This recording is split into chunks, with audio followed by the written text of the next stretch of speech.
Good afternoon. My name is Tal, and we're going to talk about the pros and cons of the Ascend ASC-2400 drone. Now, to understand my take on this, and talk about what my intended uses were. And to start that, I'm going to talk about this truck for about 30 seconds. Okay, so this truck I rigged up with some extra bright lights on the side of it. They're completely removable. Okay, the truck has a camera on it. And the camera can go into different positions. The camera creates a Wi-Fi. And if you're using the app with your device, then you can connect with the Wi-Fi to your device, and your device can see what the camera is seeing. Okay? The aerial drone works the same way. Okay? Same way. Now, what the truck was being used for, and I still use it for this, is I put it under my house to check the crawl space. Because at my age, I don't want to be crawling around through 1,000 square feet of crawl space, on my hands and knees or on my belly under the house. Okay. I also use it under my truck and my Jeep, and that's just to check things, so I don't have to get on the ground myself and go check. So if I'm under the house and I have the camera kind of at one of these angles, and if I'm under a Jeep or a truck, I have it up at a higher angle, and then I just let the truck drive slowly under it, and I'm on my phone looking at what this camera is seeing, and I'm recording it so I can look at it again later if I want to. Okay, this works the same way. The difference is I wanted something that could go up high, not down low. So this aerial drone, the idea is that I can float it along, say the front of the house or the back of the house, and check the roofing shingles, make sure everything's okay with those. And I can go closer to some or back away and further away if I need to. Okay. I could take this camera and point it downward so I can check out my rain gutters. That way I don't have to climb up a ladder, much like I don't want to be crawling on the ground in a hole. I don't want to be moving a heavy ladder and then climbing up and down on it. Okay. My ladder is the little giant, and used to be very light, just carried around one hand, no problem, right? Now I'm like 60 years old, and I don't know. I feel like that ladder has gained weight. Might need to put it on a diet. Anyway, so that's what I want to do with this. Fly it above the house and check out the rain gutters and the roofing shingles. Okay, so let's talk about some things I've done. Okay, first of all, and thanks to what I've read about some people's comments on other videos, they would say they would turn their drone on and it would just take off on its own. I don't want that to happen. So I do my own custom leather work, and I had some scrap leather laying around, and I had this D-ring. Okay.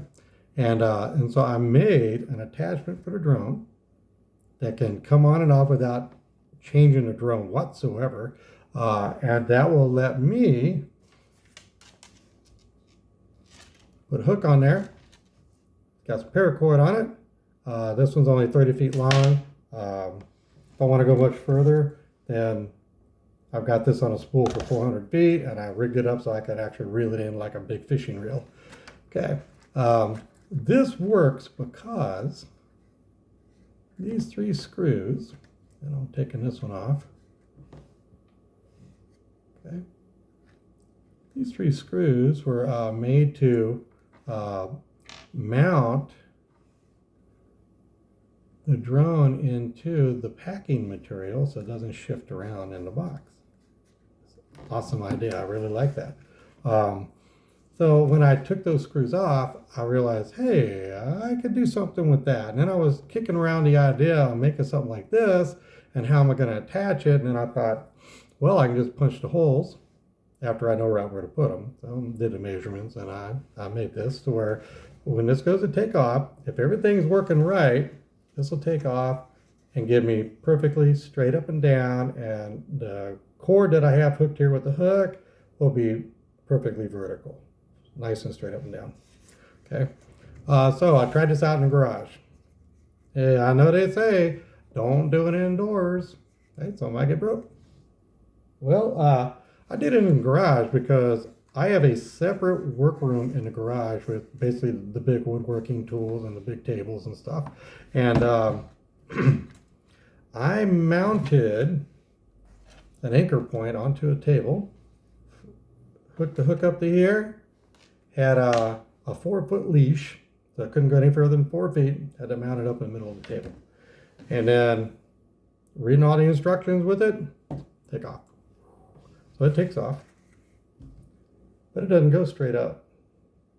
It goes off to the side, forward some, and it's continually pulling on that 4-foot leash. So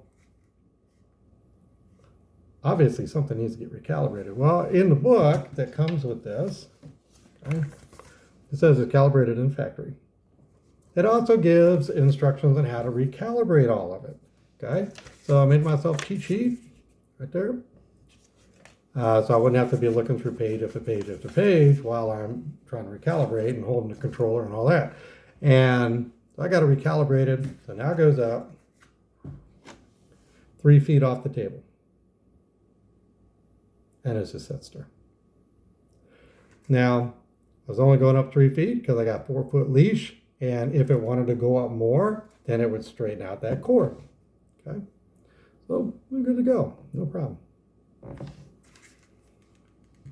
I have to turn it off to get the stuff moved outside, and I did move a small work table outside and hooked up a horizontal pipe to use as a spindle for this big spool, and I hooked up this spool of 400 feet of paracord to it.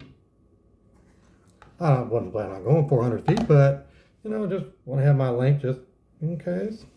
And all right, so turn it back on.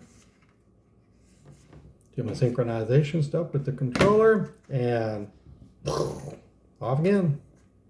Off at an angle. I mean, it's the same calibration problem it had before I recalibrated it. Okay. Apparently, every time you turn it off and you turn it back on, you have to recalibrate. That might not be a problem for some people. I don't know. I don't like it.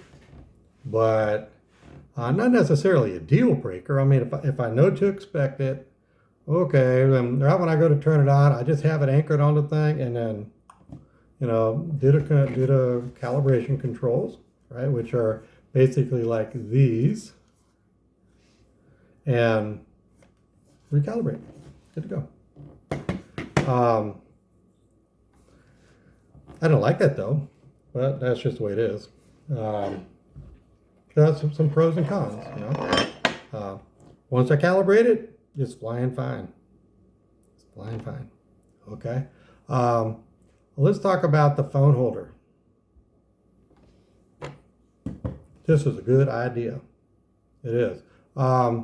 They've got these 2 tabs here that are wide space, and then 2 tabs here that are more narrow spaced. The white spaced area on the controllers in the front, narrow spaces in the back. This hooks up down below, and I'm not going to snap it into place because I'm actually going to rebox it, but it goes in like this and you push that up into place. Snaps in. Okay. Like I said, I'm not going to snap it into place right now because this is going back to the store. Okay, and explain all that in just a little bit. Now here's the problem area with this phone holder. It's a great idea, but I think they should have taken this angle and made it longer. Like seriously, maybe like my fingertip here is maybe a little more than an inch, but maybe a ½ inch longer. Here's why. This is like one of the smallest cell phones ever made, as far as I know. Okay.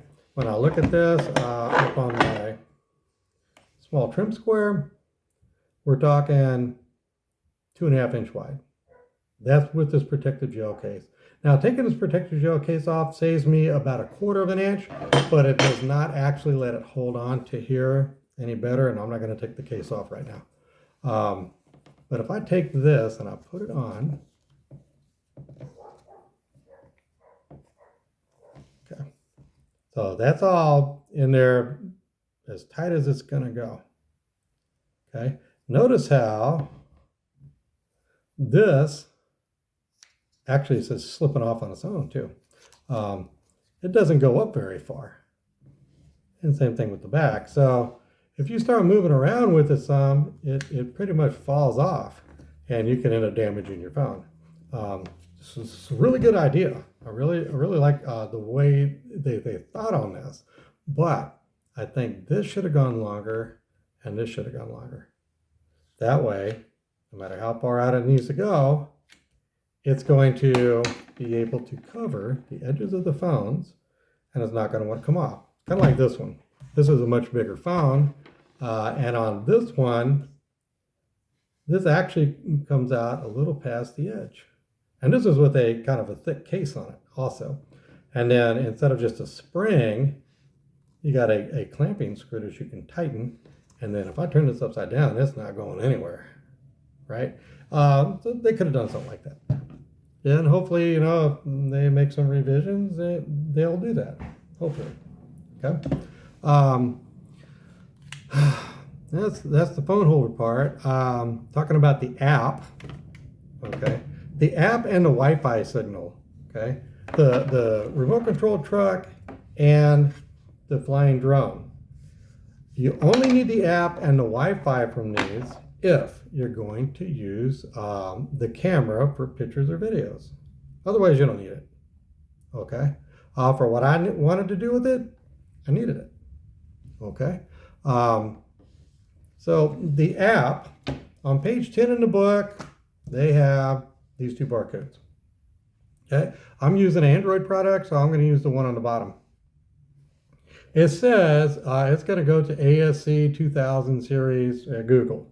Okay. It doesn't.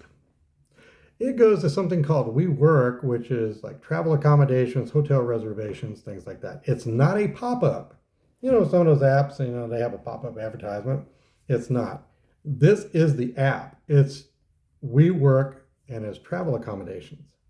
Has nothing to do with the drone. So I'm not sure exactly what they were thinking, or maybe this got in by accident or something, but it doesn't go where it says it's going to go. And so you can't get the app with that. On some people's videos online, though, they do have a suggestion, and this is what they say. Go into the Google Play Store if you're using the Google products, okay? And I'm not exactly sure for iPhone because I haven't been using them. But you go into the Play Store and just type in Ascend 2000 series. And it will get you the app that has this icon right there. Okay. So you do everything you're supposed to do, and you get the app in there, and the Wi-Fi field created by this drone, you put in the password for it. Pretty easy to understand. It's an 8-digit number. And the Wi-Fi and the app crash each other. So not very usable. On the remote control truck side, right, you get the same kind of thing. It'll even tell you that the Wi-Fi is not going to work right. And it does. And you get some great videos out of it consistently, okay? I got a 3-second video out of this, so I know the camera works, but then it keeps crashing. So that's not very doable for us. So the pros and cons, I mean, it could be fun to play with if you're just out there just playing around, but if you had a goal, like my goal was be able to get good videos of stuff on the top of my house so I don't have to climb a ladder, then this isn't going to do it. What is going to do it for me, though, and I've already done this this afternoon after I totally gave up on this drone, was took just the bolt out of the bottom of this mounting bracket for my camera tripod and drilled a 1/4-inch hole in a 2-inch PVC pipe end cap, ran the bolt into that, screwed the phone holder onto it, attached that to the end of a 10-foot pipe, and held it up in the air. And did it like a selfie. And it worked perfect. 30 seconds, I got my video done. And everything worked great with that. I could see that, yeah, I really need to clean those rain gutters. right? But I didn't have to climb up on ladders on each side of the house and move it over to the garage and climb up a ladder on each side of the garage just to check all that, okay? I could just hold that pipe up with the phone on it and be able to see it. And that's what I wanted to do with this, but the software is having an issue. I mean, we can calibrate, but the software itself is having an issue with this.